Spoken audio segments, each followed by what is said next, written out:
Tunaendelea vizuri, yapo ambayo yameshakamilika, lakini yapo ambayo hayajakamilika, na tunaendelea kushirikiana na klabu mwenyeji kwa maana Simba Sports Club pamoja na klabu mgeni Young African Sports Club katika kuhakikisha kila kitu kinakwenda sawa na tunapata mchezo wa dabi wenye hadhi ya ligi ya 6 kwa bora barani Afrika.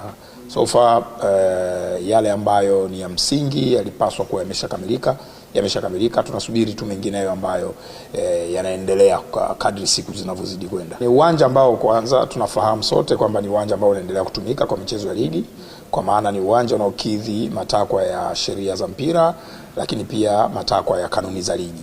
Kwa hiyo Meja Jenerali Samuyo ni moja kati ya viwanja ambavyo mpaka sasa hivi tunapozungumza vina ruhusa ama vina ithibati ya kutumika kwa michezo ya ligi kuu ya NBC.